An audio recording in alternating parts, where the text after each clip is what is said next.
presentes, aqueles que nos veem via internet. E é sempre uma alegria tê-los aqui, estar com todos nessa Casa do Caminho, que é a casa que nos abriga, nos recebe, né, com tanto amor, com tanto carinho. E onde nós procuramos sempre aprender um pouquinho mais. Sempre necessitamos, na escola de Jesus, nós somos eternos aprendizes. Então, queridos companheiros, nós vamos falar um pouquinho que nós temos aqui um programa, né, que é um programa que trabalha com dependentes químicos, quer seja com álcool, quer com drogas, às sextas-feiras, às 19h30. Então, aquele que tiver um conhecido, um parente, um amigo que esteja nessas condições, não é um trabalho na área espiritual propriamente, é um trabalho realmente de apoio e de assistência. As portas estão abertas e teremos a maior satisfação em receber as pessoas que aqui vêm procura do auxílio de livrar-se, né, desse problema que é tão nocivo. As palestras, vocês sabem, já estão afixadas lá fora todos os dias, né, que nós temos as palestras. E uma coisa que nós queremos avisá-los novamente, a viagem a Araxá e Sacramento, que vai ser no dia 2 e 3 de novembro. Então, aqueles que tiverem interesse nessa viagem, falem com a Sandra.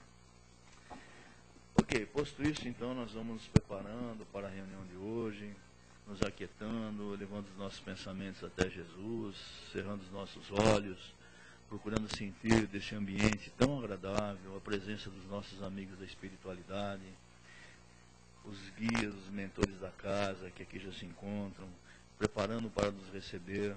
No momento que nós temos a intenção de aqui vir, nós já estamos sendo beneficiados, sendo recebidos pela espiritualidade. Então nós vamos, queridos companheiros, sentindo um abraço fraterno, vamos nos dando as mãos em espírito, nós encarnados, com esses nossos irmãos da espiritualidade, fazendo uma verdadeira corrente de paz, de amor, mas de muita energia, para que nós possamos ser beneficiados, e que possamos beneficiar também aqueles irmãozinhos do plano espiritual, que aqui se encontram em busca do auxílio, do esclarecimento, tanto quanto nós viemos aqui em busca desse auxílio e desse esclarecimento. Vamos sentindo esses fluidos que nos envolvem, sentindo esses fluidos que caem do alto em forma de um orvalho muito sutil, que banha nossas cabeças, o nosso centro de força coronário, e se espalha por todo o nosso organismo físico e perispiritual, nos trazendo assim um bem-estar muito grande, uma tranquilidade, uma paz, tudo aquilo que nós desejamos, aquela verdadeira felicidade que se encontra abrigada no íntimo do nosso ser, nas fibras mais íntimas de nós como espíritos que somos, espíritos encarnados. E assim, queridos companheiros, agradecendo a Jesus, agradecendo a Deus em primeiro lugar, agradecendo ao nosso Mestre Jesus, porque aqui nós estamos reunidos em nome dEle, conforme Ele mesmo nos avisou na oportunidade que esteve aqui encarnado, né, que esteve conosco, onde houver 2 ou mais pessoas reunidas em meu nome, ali estarei. Com toda certeza, nós temos a convicção de que Jesus está conosco, está presente nesse momento. Vamos agradecer então a Ele imensamente por essa sua bondade, esse seu amor, esse seu carinho que nos envolve tanto. Vamos agradecendo aos mentores desta casa, que nos recebem com tanto carinho e amor. E vamos agradecendo especialmente aos nossos anjos de guarda, que nos conduziram até aqui, aqueles espíritos protetores que sempre velam por nós, que nos conduziram até esta casa, para que aqui possamos receber todo o benefício espiritual que nós necessitamos. E assim, queridos companheiros, nós vamos lentamente abrindo os nossos olhos, já sentindo o bem-estar muito grande, e que durante a palestra nós vamos ainda ser muito mais beneficiados, e vamos envolver com muito carinho essa nossa querida Maria Helena, que sempre está conosco aqui, trazendo boas palavras, trazendo bons ensinamentos, como sempre. Que seja muito feliz, Maria Helena.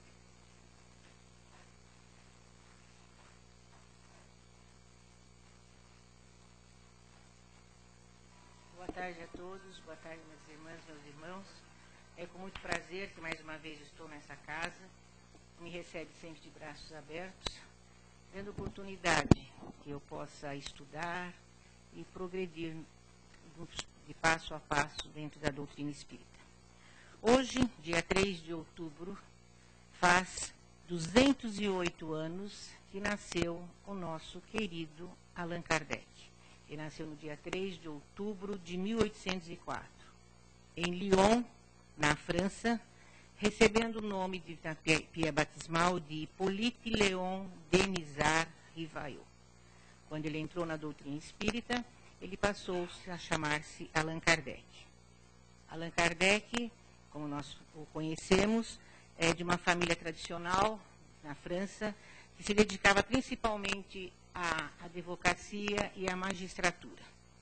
Entretanto, o jovem Denisard não foi atraído para nenhuma dessas ciências. Ele preferiu as ciências aplicadas e principalmente a filosofia. Foi discípulo de Pestalozzi, numa escola modelo na Europa, e até hoje nós ainda seguimos os ensinamentos de Pestalozzi. Quem tiver oportunidade de fazer a faculdade relacionada à educação, ainda nós estudamos Pestalozzi. Pestalozzi ainda é muito atual dentro da educação. Kardec, então, desde cedo, revelou-se grande estudioso. Casou-se com Amélie Gabrielle Boudot, sua companheira durante 37 anos, que carinhosamente lhe chamava de Gabi. Ele escreveu numerosas obras dentro da educação na França, vários livros de gramática e de aritmética, que ainda hoje são encontrados em algumas livrarias. Kardec teve conhecimento da doutrina espírita, mais precisamente das mesas girantes, através do senhor Fortier, em 1854, quando nós sabemos que era moda na Europa reunir-se em salões e fazerem as mesas girantes. Era o que nós fazíamos na nossa época de estudante. Eu nunca fiz, porque sempre tive medo. Aqueles copos que andavam na mesa, vai andando e fazendo as letrinhas. Pode ser que algum de vocês aqui tenham feito isso. Na época eram as mesas girantes. E como um grande estudioso, um pedagogo, Kardec se interessou para saber como aquelas mesas andavam, que havia uma força supraprotetora atrás delas. Então, Kardec introduziu-se na doutrina espírita, no estudo, em 1854, das mesas girantes. Em 1857, 3 anos depois, ele faz a codificação do Livro dos Espíritos, a primeira obra, e uma das obras mais completas da doutrina espírita. Nós, quando introduzimos a doutrina espírita, é necessário que se leia o Livro dos Espíritos, onde nós encontramos, através de mais de 1000 perguntas, as respostas para as nossas dúvidas. Desde a primeira pergunta, começando por Deus, e falando sobre guerra, destruição, toda uma gama enorme, e se nós analisarmos as perguntas, vamos ver quão inteligente era Kardec. Kardec foi através de perguntas, seguindo a filósofo Sócrates, que seguia a maiêutica, ou seja, através de perguntas e respostas. Em 1861, ele publica o Livro dos Médiuns. Em 1864, o nosso querido Evangelho segundo o Espiritismo, que é o nosso livro de cabeceira. Em 1865, o Céu e o Inferno. E em 1868, a Gênese. Kardec, no dia 31 de março de 1869, sofre um aneurisma e ele desencarna. Desencarna para nós ainda hoje, dizemos jovem, que a nossa população vive está vivendo muito mais. Kardec desencarnou aos 65 anos. E a Gabi, sua esposa, ainda depois do seu desencarne, publicou obras póstumas e dedicou-se ainda à doutrina espírita. Então devemos agradecer a Kardec, que codificou essa doutrina consoladora com a qual nós estamos tão bem entrosados e nós estamos sempre estudando e aprendendo. Então vamos ao nosso assunto de hoje. O estudo da tarde é sobre superproteção dos pais aos filhos. Então já vou dar uma cutucadinha aí, vamos ver se eu protejo demais meu filho, meu neto, meu sobrinho, como é que eu acho. O artigo em pauta foi tirado do livro Um Desafio Chamado Família, de Joamar Zanolini Nazaré.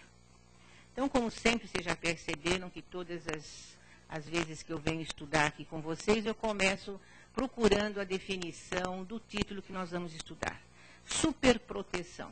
Já vem a palavra super. Quando a gente fala super, a gente já imagina uma coisa excessiva. Então, a superproteção é uma proteção excessiva. Segundo o dicionário, superproteção é um reflexo de um amor sem noção. Então, é aquele amor que nós achamos que é certo e nós muitas vezes exageramos. Então, os pais, normalmente, o casal, quando está noivando, está namorando, já anseiam por ter filhos. A maioria. Apesar que hoje em dia tem muitos que optam por não ter filho nenhum. Preferem criar um cachorrinho em casa, que dá menos trabalho, entre aspas, né? Do que ter a responsabilidade, de um filho. Agora, quando isso acontece, o nosso próprio instinto explode dentro de nós de alegria e uma superproteção.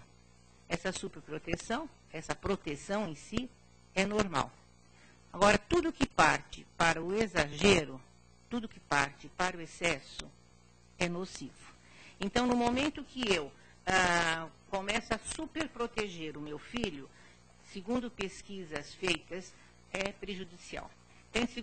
Ultimamente saiu uma pesquisa da Universidade de Guna, no Japão, que foi feita entre 50 jovens de 20 anos. Então, foi comprovado, através dessa pesquisa, entretanto, há controvérsias, que todas essas crianças que tinham sido, esses jovens que tinham sido superprotegidos, apresentavam alguma anomalia.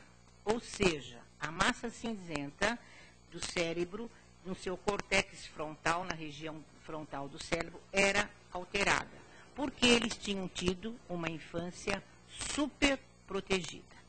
Entretanto, isso é uma pesquisa recente que não comprova 100% o que eles pesquisaram. Muitos discordam, então é uma coisa que tem que ser assim, essa superproteção, que a gente sabe que é prejudicial ao desenvolvimento. Mas até que ponto a ciência tem comprovado ainda é muito difícil. Então, quem superprotege, acha que ama. Então, no momento que a mãe superprotege o filho, a gente já começa a superproteger quando ele começa a dar os primeiros passinhos, né? A gente tem medo que caia, então a gente vai atrás, abre os braços, ampara. Mas é preciso também que ele caia, leve os seus tombinhos, dê as suas sentadinhas, a fim de que ele levante e continue andando. E, normalmente, a criança não deve ser amparada, mas não deve ser dentro dos limites. Então, vocês vão dizer assim, então nós vamos deixar nossas crianças soltas? Não, também não é bem por aí. Então, vocês vejam que é um assunto, no meu ponto de vista, veja bem, no meu ponto de vista, eu acho que é um assunto difícil. Porque se você protege muito, você prejudica. Se você solta no mundo, você também prejudica. Então, como diz Divaldo Pereira Franco, tudo tem que haver um meio termo.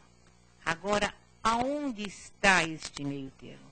Esse meio termo, eu acho que está dentro de cada um de nós. Então, eu não vou soltar completamente minhas crianças, como nós vemos por aí, as crianças soltas e que elas partem, muitas vezes, pela criminalidade. Se eu prendo demais, vai ser uma criança insegura que não sabe enfrentar nenhuma situações difíceis. Então, a proteção é necessária, mas a criança não deve ficar totalmente solta no mundo e é uma coisa, assim, como eu já disse, muito difícil. Segundo os psicólogos, há duas situações que levam os pais à superproteção na nossa sociedade atual. A primeira é a necessidade que os pais têm que proteger os filhos devido à grande violência, principalmente nas grandes cidades. E a segunda a necessidade de não expor a situações de risco. Realmente isso acontece. Então, aquelas brincadeiras que na minha época, há 62 anos atrás, quando eu mudei para o Jardim de São Paulo, que eu tinha 7 anos, eu brincava na rua. A gente pulava corda, corria de pega-pega, de esconde-esconde. Uma que o ônibus passava de hora em hora. Na avenida não tinha movimento nenhum. Não era nem calçada a rua. E realmente não havia perigo. Hoje já é diferente. Então há uma necessidade dos pais protegerem os filhos. Muitas vezes até em condomínios fechados, tem mãe que tem medo de deixar a criança descer para o pátio para brincar, porque a gente não sabe, não conhece o vizinho do lado. Então, o perigo nos ronda. Então, a proteção é... Agora, por que eu não conheço o vizinho do lado, eu não conheço as crianças que estão brincando no pátio, no playground do prédio, eu não vou deixar meu filho descer?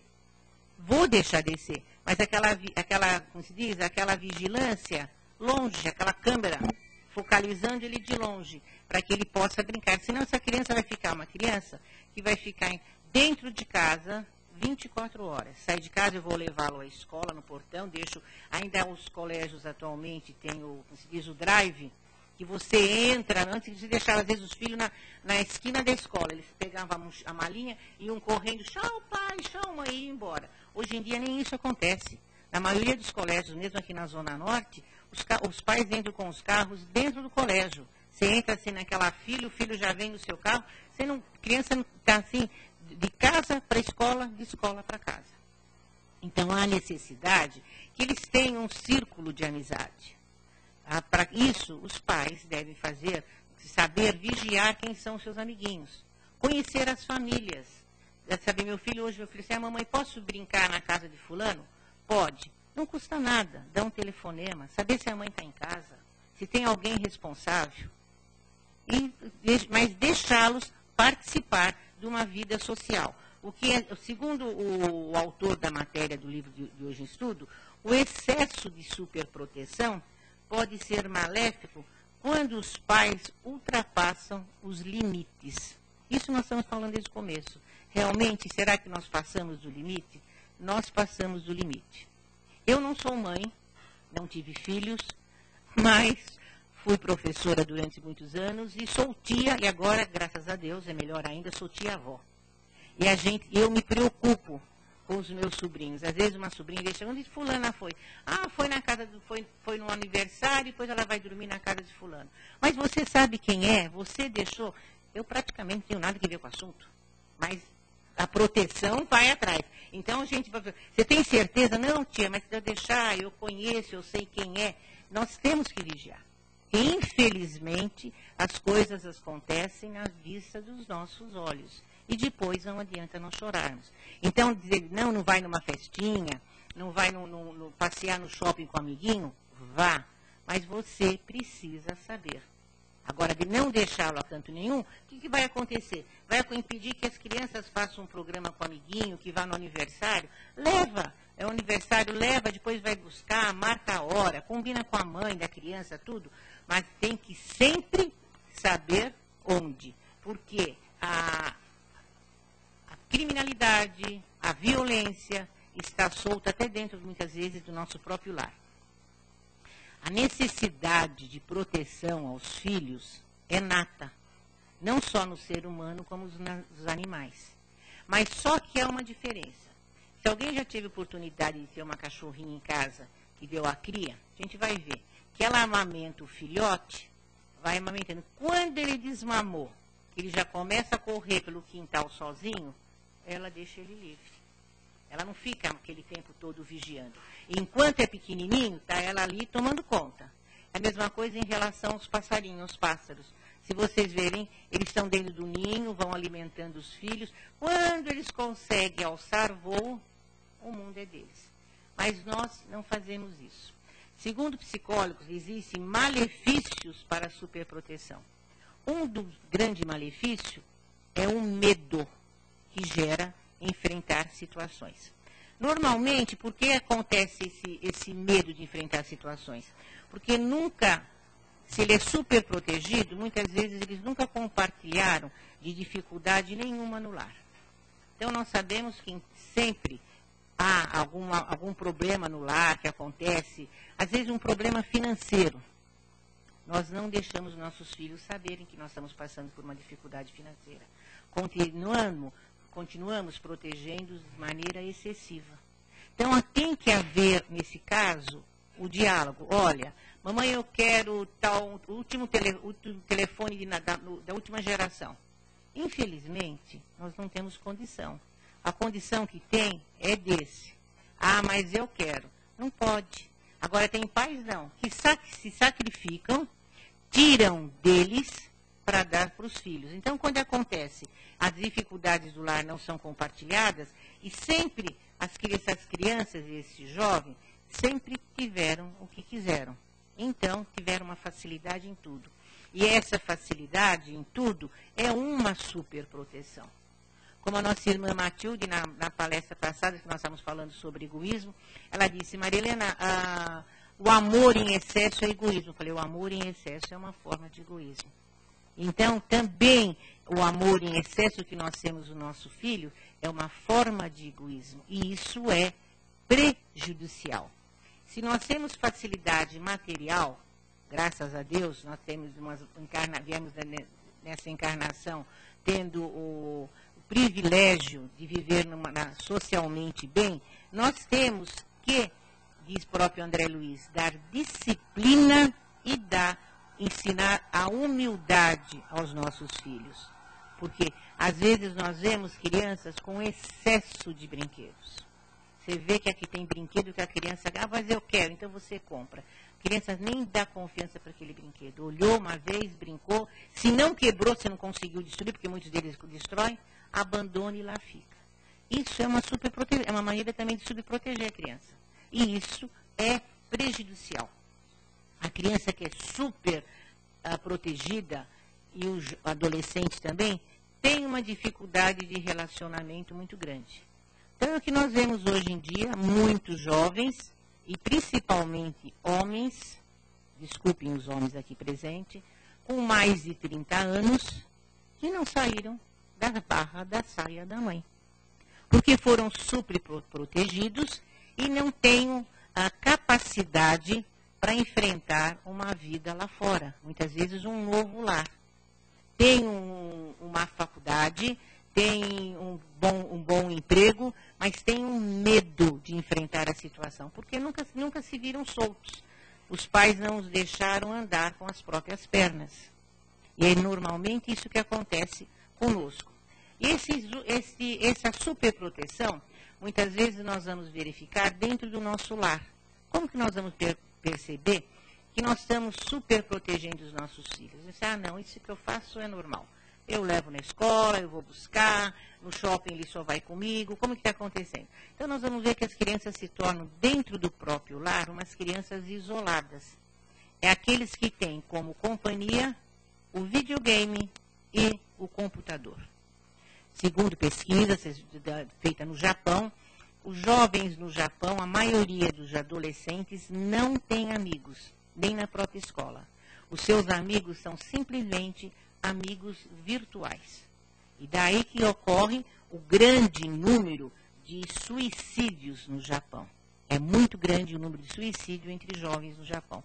Porque eles vivem isoladamente. E eles não sabem também enfrentar situações, principalmente as situações na vida escolar dele. Quando surge alguma dificuldade, uma reprovação nem se imagina, uma recuperação nem passa pela cabeça, então leva muitos jovens ao suicídio.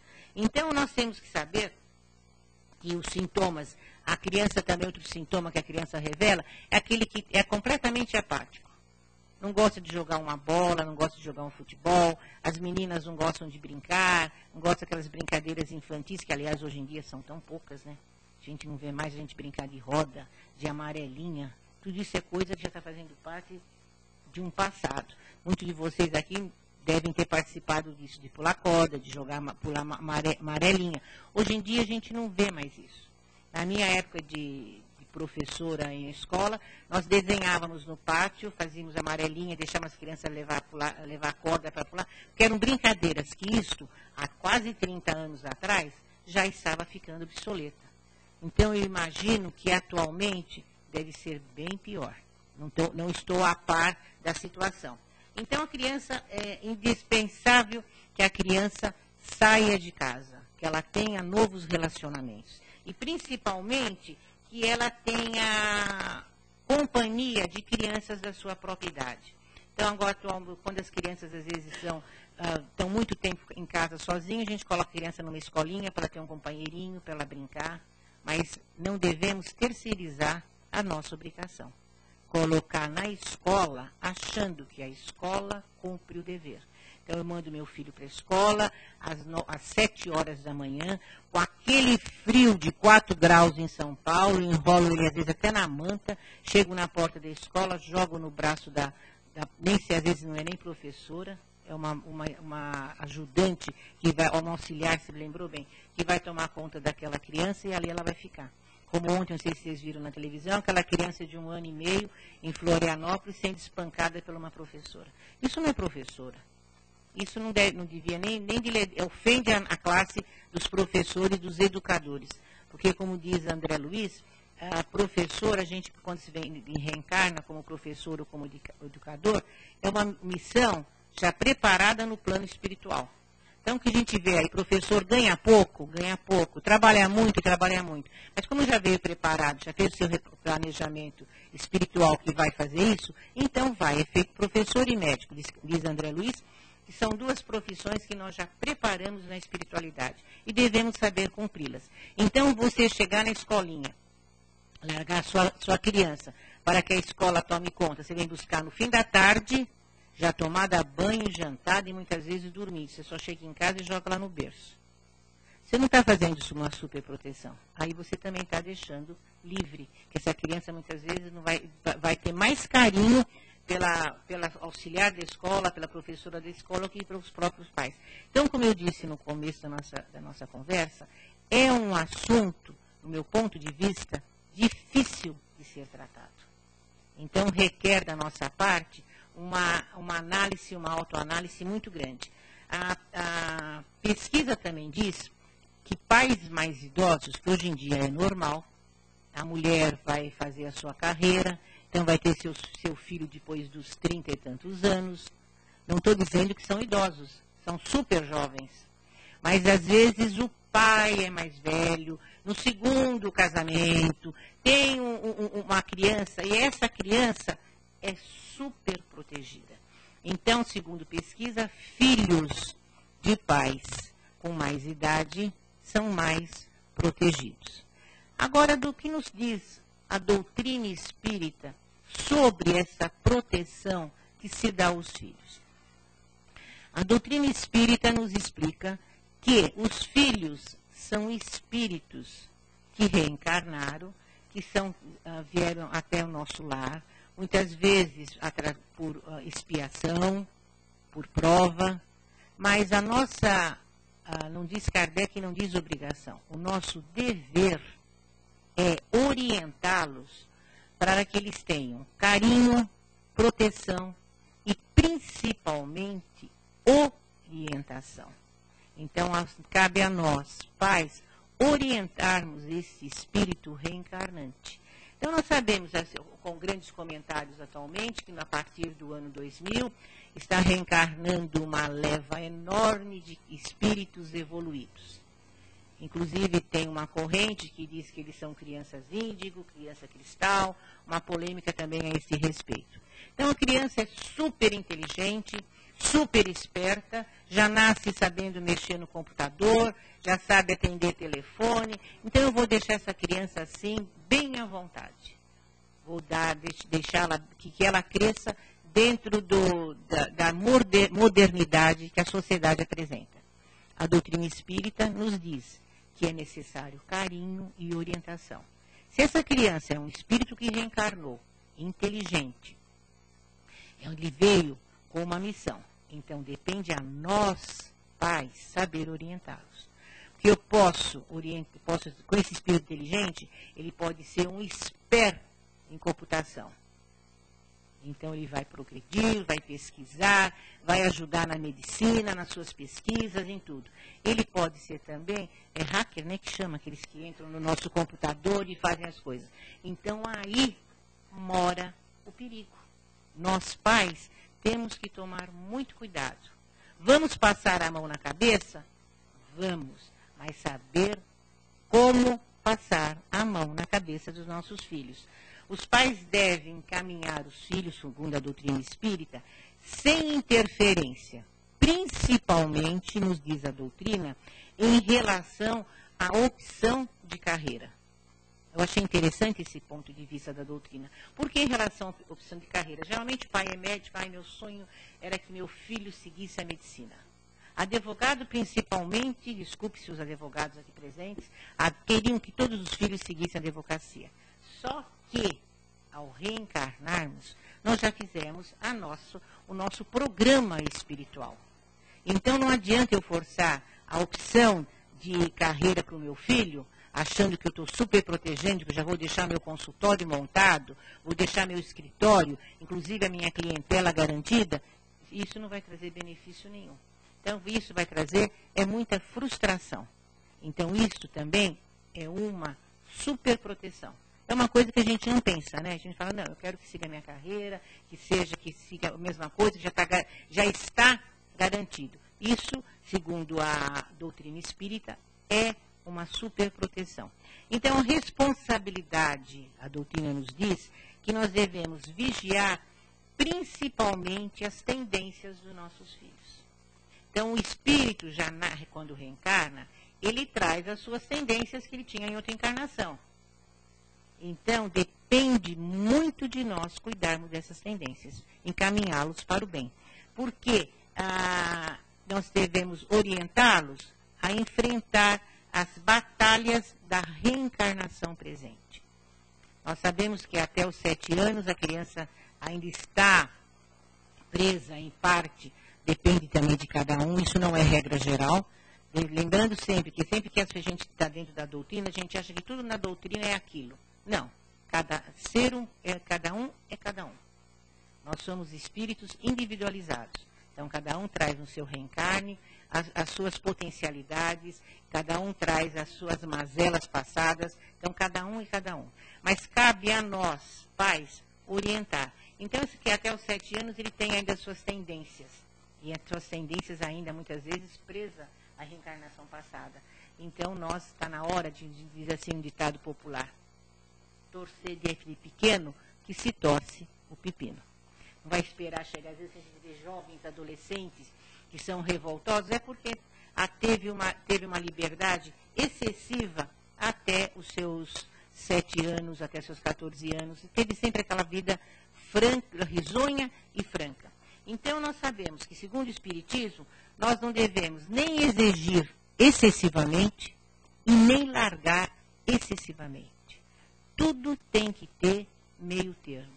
Então, eu posso, por exemplo, dizer para você que você é uma mãe excessivamente protetora. E você achar que não é. Então, depende de cada um. Segundo as pesquisas mostram o que nós devemos ou não devemos fazer. Agora, cabe a cada um de nós saber como orientar os nossos filhos. Nós não devemos largá-los e nem prendê-los excessivamente. Isso cada um sabe até que ponto pecou ou não na educação do filho. O Roberto teve 2 meninas maravilhosas, que tive o prazer de tê-las como alunas, e a Leda sempre foi uma mãe presente. Trabalhava na ocasião e ela estava sempre presente para buscar as meninas na escola. Mas as meninas desciam a rampa do colégio soltas. A mãe chegou, a Leda chegava, elas iam embora e encontrar com a mãe. Tinha as suas amizades, então, está aí um exemplo vivo aqui entre vocês, do Roberto com as suas meninas. Que ele as criou, andando sempre junto com elas, as criou para o mundo. E assim com todos de vocês aí que estão presentes, que já tenham filhos moços, já tenham netos, vão dizer, não, eu soube criar o meu filho. Dentro da doutrina espírita, foram espíritos bem orientados e que estão caminhando, eu caminhei do lado deles. Jesus foi o espírito mais evoluído que reencarnou entre nós, e Jesus, quando criança, trabalhou junto com seu pai na marcenaria, com seu pai José. Foi uma criança que também teve os seus sofrimentos, mas ele sabia enfrentar a missão a quem foi incumbido. Então, nós temos como exemplo vários exemplos dentro da doutrina espírita de irmãos nossos que sofreram quando criança, que não tiveram uma vida fácil e não foram crianças, adultos problemáticos. Um grande exemplo para nós foi Chico Xavier, que sofreu desde pequeno, nunca passou por um psicólogo, nunca teve problemas nenhum, tinha problemas financeiros com a primeira mãe, com a segunda, e foi uma criatura evoluída. Já foi um espírito, logicamente, que reencarnou com uma missão de nos deixar um grande conhecimento como ele deixou. Então, nós temos muitos exemplos por aí. Então, nós achamos que eu não devo fazer isso para o meu filho, porque vai deixá-lo frustrado. A psicologia ensina. Olha, o maior psicólogo somos nós mesmos, os nossos filhos. Eu nunca achei que psicólogo deveria interferir totalmente na educação dos nossos filhos. Há ocasiões em que é necessário, que os pais não têm o discernimento para achar o que é certo e o que é errado. Mas o maior psicólogo que aqui esteve foi Jesus. Então, ele nos deixou um grande ensinamento. Se nós passarmos para os nossos filhos o ensinamento que Jesus nos deixou há mais de 2000 anos, vocês tenham certeza que vocês não estão fazendo nenhuma criança super protegida e nenhuma criança abandonada. Desde que eles tenham dentro do lar de vocês o amparo e principalmente a vigilância dos pais, se o pai não pode, a mãe pode, é sempre necessário a presença de um ou de outro. Porque nós devemos não carregar os nossos filhos. Nós devemos andar lado a lado, principalmente preparando para o mundo. E nós sabemos que nós estamos numa época de transição, então há necessidade que nós protejamos os nossos filhos, mas com moderação e sem exagero nenhum. É isso. Nossa, 20 para 6. Então, alguém tem alguma colocação? Bom, nós poderíamos ficar aqui escutando a Maria Helena a tarde toda, né? Fantástico. E chegou o momento da participação de vocês. Eu acho que o tema é bastante abrangente, interessante. E aquele que tiver uma pergunta, né? Uma colocação, por favor, que o faça. Eu acho que é tão rica a exposição, talvez não sobra muita coisa, né? Não, é fantástico. Não, não sou não. Você que é suspeito falar de mim. Mas ok. Tem alguma colocação, alguma ansiedade quando a chegada do seu bebê?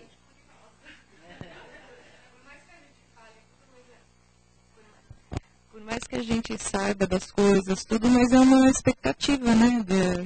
De responsabilidade, se a gente vai saber cuidar direitinho, a gente fica, né?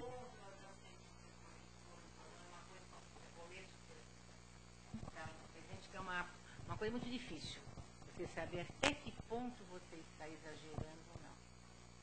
Então, espero que esse espírito que está reencarnando, está vendo vocês estão dando a oportunidade da reencarnação, seja bem-vindo e ele seja encaminhado dentro já dos passos da nossa doutrina, sabendo o que é o certo e o que é o errado. Tenha certeza que vai ser uma criança que vai vir, um jovem, um adolescente, sem problema nenhum, porque vocês estão na escola aprendendo o que é melhor para eles. É dentro da doutrina que a gente encontra as respostas para as nossas indagações. Muito bem. Alguém mais? Ninguém mais.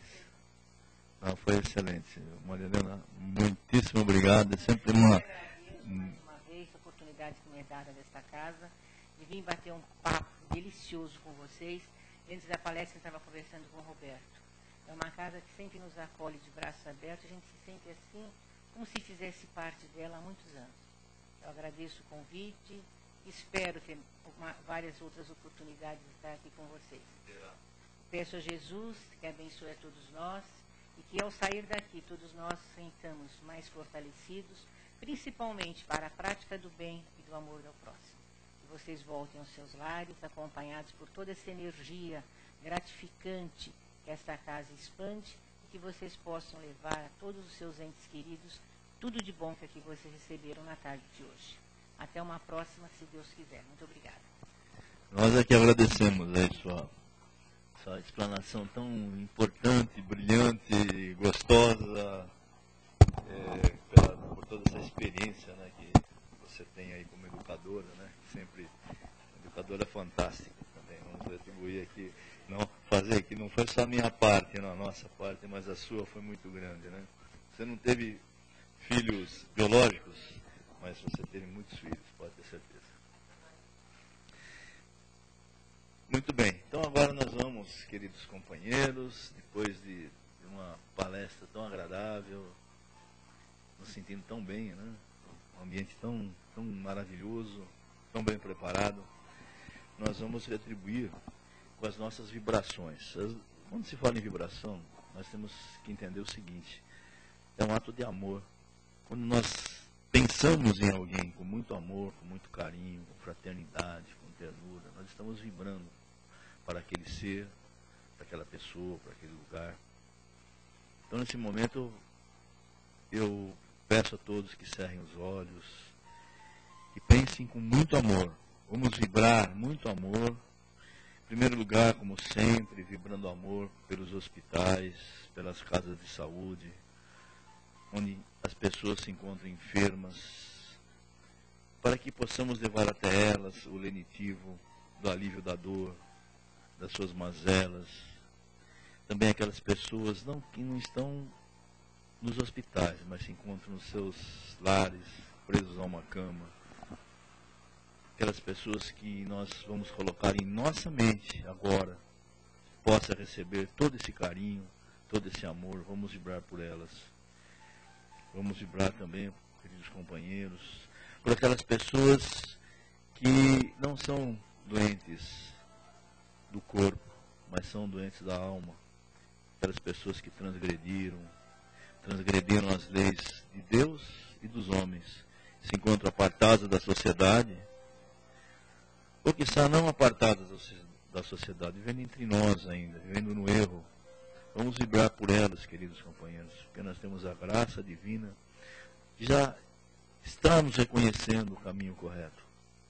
Elas ainda não, mas são nossos irmãos, filhos de um mesmo Pai. Vamos vibrar por elas.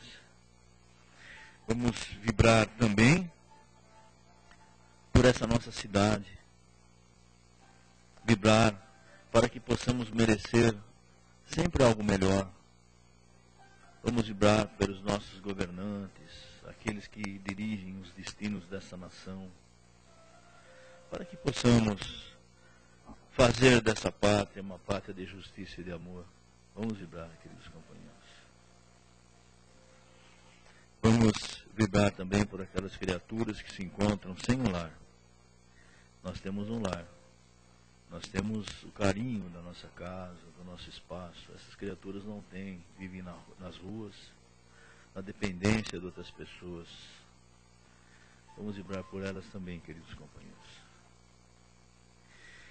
E finalmente vamos vibrar por essa nossa casa de oração, que nos recebe com tanto carinho, portas abertas, onde nós sempre recorremos no sentido de aliviar as nossas mazelas, no sentido de ter um pouco mais de aprendizado e compreensão dessa nossa encarnação, no sentido também de doar, porque nós estamos aqui doando o nosso amor e o nosso carinho.